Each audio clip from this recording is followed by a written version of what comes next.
भक्तजनों, कार्तिक माह के शुक्ल पक्ष की 13 को मनाए जाने वाले इस पवित्र पावन धनतेरस त्योहार की आप सभी को ढेरों बधाइयां। पूरे भारतवर्ष में यह त्योहार अत्यंत धूमधाम और हर्षोल्लास के साथ मनाया जाता है। इस दिन लोग नए नए वस्त्र धारण करते हैं भक्तों, घर द्वारों पर वंदनवार लगाए जाते हैं, परंतु सबसे प्रमुख बात होती है महंगी धातुओं का क्रय करना, अर्थात सोना चांदी इत्यादि को खरीदना। इस दिन महंगी धातुएं खरीदना अत्यंत शुभकारी माना गया है। परंतु यह प्रथा क्यों कर प्रचलित हुई? इस दिन महालक्ष्मी और श्री कुबेर जी का क्यों पूजन किया जाता है? आइए इस संगीतमय गाथा के माध्यम से आपको सुनाता हूं।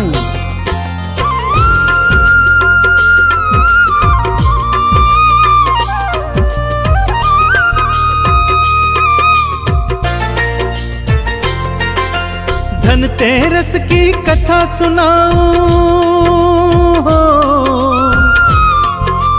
धनतेरस की कथा सुनाओ, सुनो लगा कर ध्यान। महालक्ष्मी और श्री कुबेर का पाओगे वरदान। बोलो महालक्ष्मी की जय, बोलो श्री कुबेर की जय। बोलो महालक्ष्मी की जय, बोलो श्री कुबेर की जय।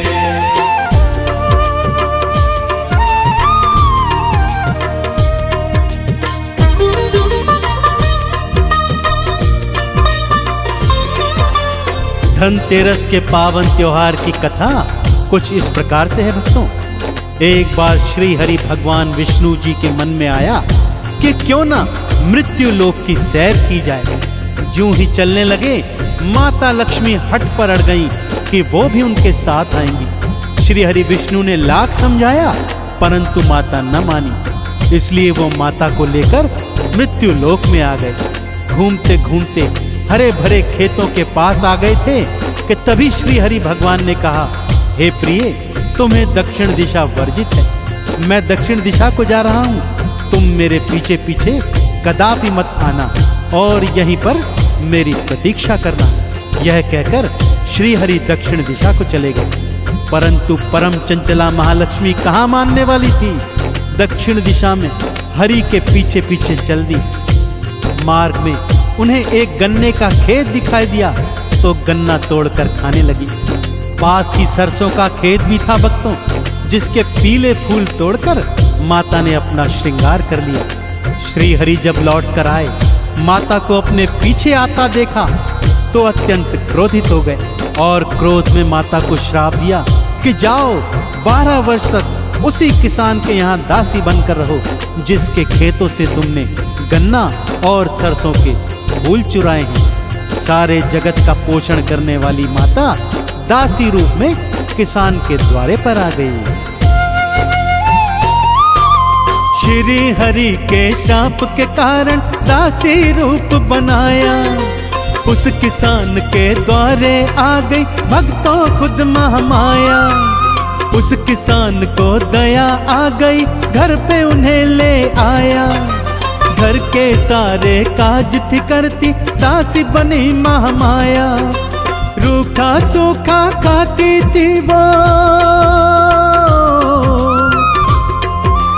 रूखा सूखा खाती थी वो, देती जो धन धाम। महालक्ष्मी और श्री कुबेर का पाओगे वरदान। बोलो महालक्ष्मी की जय, बोलो श्री कुबेर की जय। बोलो महालक्ष्मी की जय, बोलो श्री कुबेर की जय।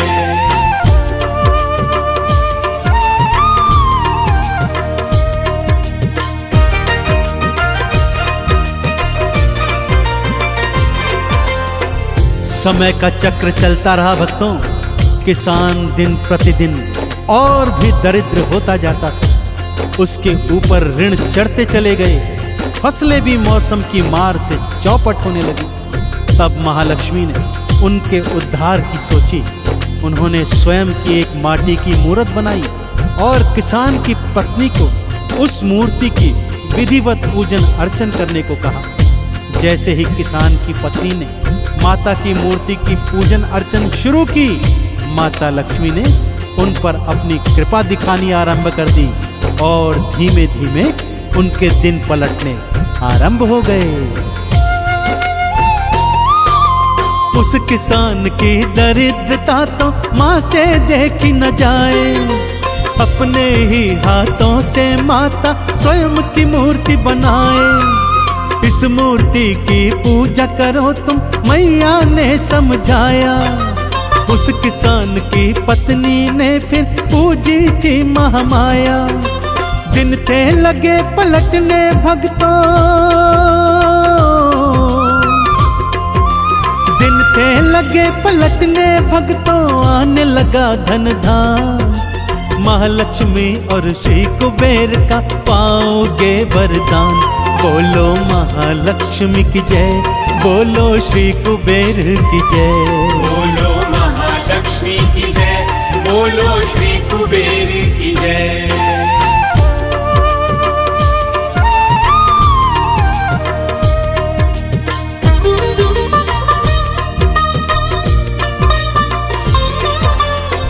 जिस दिन से किसान परिवार ने माता महालक्ष्मी का पूजन आरंभ किया भक्तों, उनके दिन पलटने शुरू हो गए। ऋण माफ होते चले गए, फसलें पहले से दोगुनी चौगुनी उगने लगी और अच्छे भाव पर बाजार में बिकने भी लगी।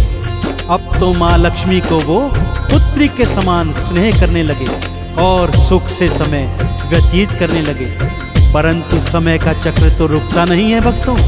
देखते देखते 12 वर्ष समाप्त हो गए और श्री हरि ठीक 12 वर्ष की समाप्ति के पश्चात माता महालक्ष्मी को वापस लेने आ गए। किसान ने जब ये सत्य जाना तो भी वो माता लक्ष्मी को वापस भेजने के लिए आनाकानी करने लगा। श्री हरि ने माता लक्ष्मी ने लाख समझाया, परंतु किसान था कि मानता ही नहीं था। 12 वर्ष बीते तो विष्णु माँ को लेने आए। बोले मेरी पत्नी है ये, उसको थे समझाए। मैया को वापस देने को वो किसान ना माना। मैया मेरे यहाँ रहेगी उस किसान ने ठाना।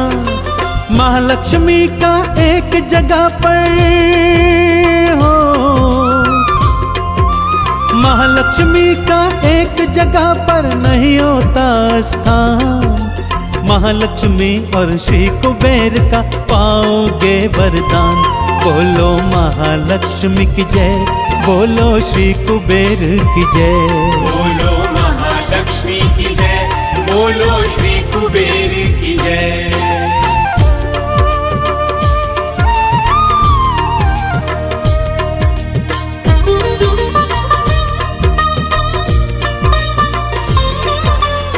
किसान रोने लगा, गिड़गिड़ाने लगा। तब माता महालक्ष्मी ने उसे अपनी कृपा पाने का एक सरल उपाय बताया। बोली, कार्तिक तेरस को मेरी और धन कुबेर जी की चौकी सजाना, उस पर साफ सुथरा लाल वस्त्र बिछाना, मेरा और श्री कुबेर जी का सोने से बना हुआ यंत्र उस पर स्थापित करना, एक ताम्र कलश लेना, उसमें सोने चांदी के सिक्के भर लेना, फिर उस कलश के मुख को किसी लाल वस्त्र से अच्छी तरह से बांध देना। तत्पश्चात मेरी और धन कुबेर जी की विधिवत पूजन अर्चन करना। इस विधि से मेरी और कुबेर की कृपा सदैव तुम पर बनी रहेगी। तभी से सभी लोग कार्तिक तेरस को धनतेरस का त्योहार अत्यंत हर्षोल्लास से मनाते हैं भक्तों। अपने अपने घरों में माता लक्ष्मी और श्री कुबेर जी की चौकियां सजाते हैं, बाजार से सोना चांदी इत्यादि खरीद कर लाते हैं और एक ताम्र कलश में उन्हें भरकर उसका मुख लाल कपड़े से बांधकर अपनी अपनी तिजोरियों में रखते हैं। माँ लक्ष्मी और धन कुबेर की चौकी खूब सजाना, इन दोनों के यंत्रों को फिर चंदन तिलक लगाना। ताम्र कलश में सोना चांदी सिक्के तुम भर लेना, लाल वस्त्र से उस कलश के मुख को बंद कर देना। लक्ष्मी और कुबेर भरेंगे हो, लक्ष्मी और कुबेर भरेंगे भक्तों सब धन धाम। महालक्ष्मी और श्री कुबेर का पाओगे वरदान। बोलो महालक्ष्मी की जय, बोलो श्री कुबेर की जय। बोलो महालक्ष्मी की जय, बोलो श्री कुबेर की जय।